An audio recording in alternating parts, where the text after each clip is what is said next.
Olá pessoal, bom dia, boa tarde, boa noite a todos os senhores que são inscritos no nosso canal Anotações de Processo Civil. Se você ainda não é, eu sou o professor Arthur Vieira e depois que eu concluí o meu doutorado em Direito Processual, eu resolvi me dedicar a esses veículos de comunicação para que eu pudesse transmitir aos senhores conhecimento jurídico de qualidade e de forma gratuita. Aqui eu vou pontuar o meu e-mail de contato para que eventuais interessados possam estabelecer um contato mais direto. Inclusive, nós podemos eventualmente considerar a hipótese de publicar um artigo científico em conjunto, tá certo? Bom, gostaria de pontuar também com os senhores o nosso canal no YouTube. Se você ainda não é inscrito, basta clicar no ícone do livro que fica no canto inferior do vídeo para que você se inscreva. Sugiro também que você clique no ícone do sininho para que você possa ativar as notificações dos vídeos que são constantemente disponibilizados por aqui.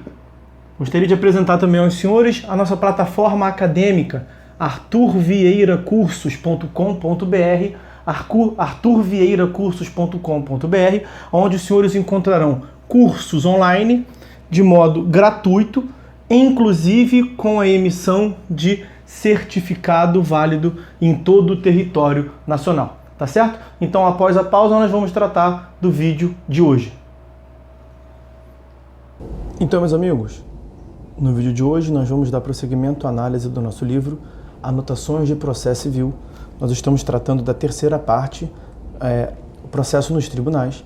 No vídeo de hoje nós vamos dar prosseguimento ao tópico que nós estamos vendo, que é a teoria geral dos recursos, pelo item que aparece na tela aí para os senhores, o recurso, duplo exame e duplo grau. Vamos a ele. Nem todo recurso implica transferência de matéria cognitiva para outro grau de jurisdição. Por vezes, o deslocamento dá-se para outro órgão no mesmo grau, como, por exemplo, agravo interno, embargos de divergência, etc. São algumas espécies de recurso. Nesses casos, segundo a terminologia doutrinária, o recurso implica duplo exame por órgãos distintos, mas não duplo grau de jurisdição. Aliás, há hipóteses em que nem há duplo exame. São casos em que o recurso deve ser julgado apenas pelo próprio órgão prolator da decisão recorrida, como nos embargos declaratórios, os embargos infringentes em execução fiscal de pequeno valor e seus respectivos embargos, como consta do artigo 34 da Lei da Execução Fiscal, Lei 6.830 de 80. Além disso, há casos em que, embora o recurso até seja julgado por outro órgão ou mesmo por outro grau, nem todas as questões poderão ser ali rediscutidas, não se configurando integralmente um duplo grau ou duplo exame no sentido de possibilidade de revisão integral da causa.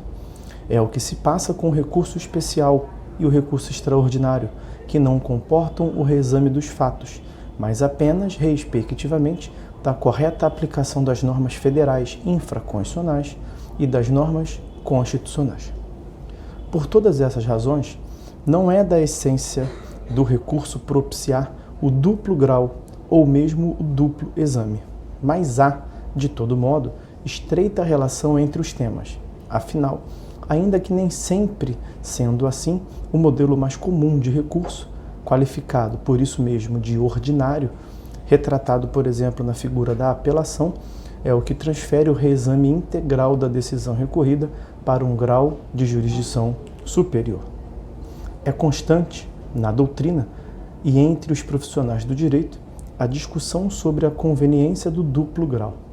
Entre os argumentos favoráveis, põe-se comumente os seguintes: a revisão colegiada, normalmente propiciada pelos tribunais, poderia corrigir falhas de uma decisão monocraticamente proferida.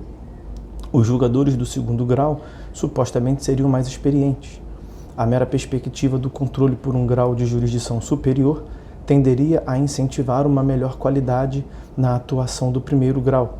Fatores psicológicos e sociopolíticos contribuiriam para que a parte aceitasse melhor e cumprisse mais facilmente uma decisão desfavorável emitida em um processo que passou por mais de uma instância do que o faria em relação ao pronunciamento produzido em um único órgão. Entre os argumentos contrários destacam-se os de que o amplo emprego do duplo grau diminuiria ou mesmo eliminaria a oralidade, ao suprimir a imediação e a concentração dos atos processuais. A submissão da causa e de várias questões dentro da causa a mais de uma instância implicaria, muitas vezes, a dilação indevida do processo, descumprindo a garantia da sua duração razoável. Nada garantiria que a decisão do grau de jurisdição superior venha a ser melhor, mais correta do que a primeira delas, a primeira decisão proferida. Mais ainda, prevalece a noção de que, em regra, é mais razoável franquear-se aos jurisdicionados o duplo grau, ainda que, como reconhecem muitos de seus próprios defensores, não se possa demonstrar de um modo objetivo, preciso, a superioridade de tal sistema. Isso conduz a uma segunda investigação. O duplo grau de jurisdição, ou ao menos o duplo exame por órgão distinto, seria uma garantia constitucional? Vale dizer, sua adoção é impositiva sob pena de afronta à Constituição ou trata-se de matéria a ser definida pelo legislador infraconstitucional?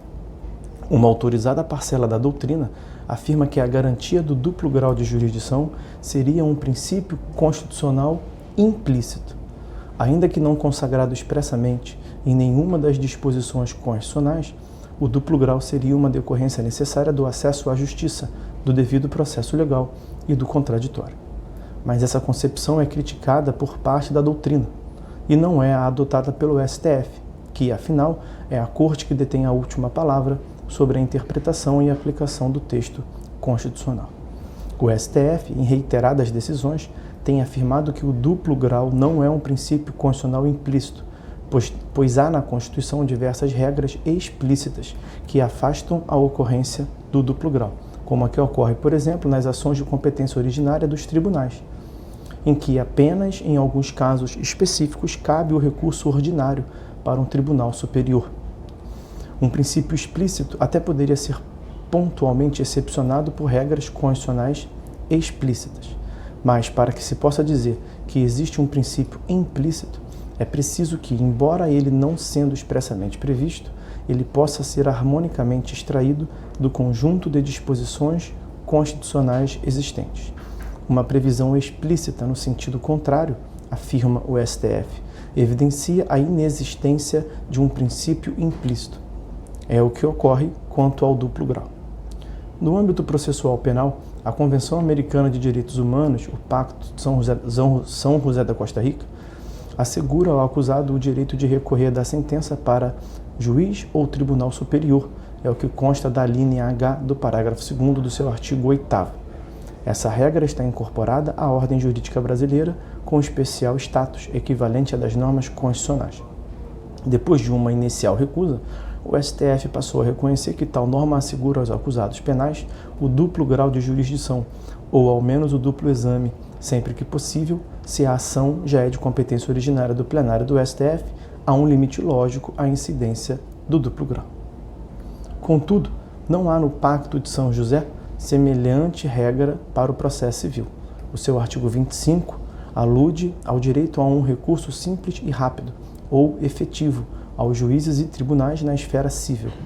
Mas recurso, nessa disposição, foi termo adotado no sentido genérico de ação, medida, remédio, enfim, de acesso à justiça, conforme reconhece tanto a doutrina brasileira quanto a internacional. Mas isso não significa negar ao duplo grau de jurisdição relevância constitucional. Apenas ela não é direta e autônoma. Está relacionada com o modelo de processo razoável, exigido pela garantia do devido processo legal, esculpida no inciso 54 do artigo 5º da Constituição. O princípio do due process of law impõe a configuração normativa e a realização prática de um processo razoável, à luz dos direitos e garantias fundamentais. Não são admitidas soluções caprichosas, desarrazoadas, ainda que aparentemente amparadas em texto legal.